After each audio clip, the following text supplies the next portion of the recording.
बिस्मिल्लाहिर्रहमानिर्रहीम वस्सलातु वस्सलामु अला रसूलिल्लाह व अला आलिहि व सहबिहि अजमईन। मज़ीद नाज़रीन व सामईन किराम, अस्सलामु अलैकुम व रहमतुल्लाहि व बरकातुहू। आज हम नबी करीम सल्लल्लाहु अलैहि वसल्लम के मिंबर के चंद फ़ज़ाइल बयान करते हैं। नबी पाक सल्लल्लाहु अलैहि वसल्लम की मशहूर ज़माना हदीस मा बैन बैती व मिंबरी रोज़तुम मिन रियादिल जन्नह, कि मेरे घर और मिंबर के दरमियान जन्नत के बागों में से एक बाग है। और एक और हदीस मुबारका व इन्ना मिंबरी हादा अला तरअतुम मिन तरअल जन्नह, मेरे मिंबर के क़वाइम जन्नत के दरजात हैं। आप सल्लल्लाहु अलैहि वसल्लम एक मरतबा इस मुक़द्दस व जन्नती मिंबर पर जलवा फ़रोज़ थे तो इरशाद फरमाया, इन्ना क़दमी अला तरअतुम मिन तरअल जन्नह, मेरा कदम जन्नत के दरवाज़ों में से एक दरवाज़ा पर है। रोज़ क़यामत बाकी मखलूक की तरह आप सल्लल्लाहु अलैहि वसल्लम के इस मिंबर मुबारक को भी लाया जाएगा और इसे आप सल्लल्लाहु अलैहि वसल्लम के हौज़ के करीब रखा जाएगा। अब हम गुंबद खिज़रा की मुख्तसरन तफसील बयान करते हैं।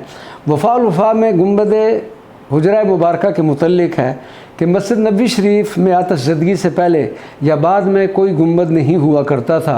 रोज़ा मुबारका और मस्जिद शरीफ की छत में फ़र्क और इम्तियाज़ के लिए हुजरा मुबारका पर चंद ईंटों का एक हदीरा बनाया गया था। हुजरा मुबारका पर सबसे पहला गुंबद 638 हिजरी में अल मलिक अल मंसूर कलाउन सालही ने तामीर कराया।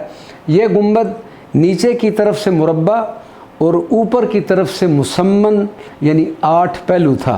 इसकी तामीर में लकड़ी और शीशे के तख्ते इस्तेमाल किए गए और इसको अल-क़ुब्बतुज़्ज़रक़ा नीला गुंबद के नाम से याद किया जाता था। अल मलिक नासिर हसन बिन मोहम्मद कलाउन ने के ज़माने में इस गुंबद मुबारका की एक बार तजदीद की गई। गुंबद मुबारक चूँकि लकड़ी का था इसलिए वक्त गुज़रने के साथ साथ और शदीद बारिशों के नतीजे में गुंबद मुबारक की लकड़ी के तख्ते ख़राब हो गए। तो साल 765 हिजरी में अल मलिक अशरफ शाबान बिन हुसैन ने एक बार फिर इसकी तजदीद करवाई और दूसरी आतिशज़दगी से पहले 881 हिजरी में इमारत मुबारका के मुतवल्ली अशम्स बिन अज़्ज़मन ने इसकी इस्लाह व मरम्मत करवाई। 886 हिजरी में आतिशज़दगी के वाक़या में गुंबद मुबारका को भी नुकसान पहुँचा। 888 हिजरी में सुल्तान मिस्र अल मलिक अशरफ क़ातबाई ने लकड़ी की बजाय मज़बूत पत्थरों से एक गुंबद तामीर करवाया। इसकी तामीर में काले और सफ़ेद पत्थरों का इस्तेमाल हुआ, जिसकी वजह से इसका नाम क़ुब्बतुल बैदा यानी सफ़ेद गुंबद मशहूर हो गया। 892 हिजरी में इस गुंबद के ऊपर एक और गुंबद बनाया गया और अभी तामीर मुकम्मल न हुई थी कि इसके ऊपर वाले हिस्से में शगाफ पड़ गया, जिसकी वजह से मिस्र से आला तामीराती सामान मंगवाकर दोबारा तामीर की गई और ऊपर इंतहाई खूबसूरत मीनाकारी भी करवाई गई। तुर्की सुल्तान सलीम सानी ने 980 हिजरी में हुजरा मुबारका पर एक नहायत खूबसूरत गुंबद तामीर करवाया। इस पर तिलाई गुलकारी करवाई गई और छोटे छोटे पत्थर लगाकर उसकी खूबसूरती में मज़ीद इजाफ़ा किया गया।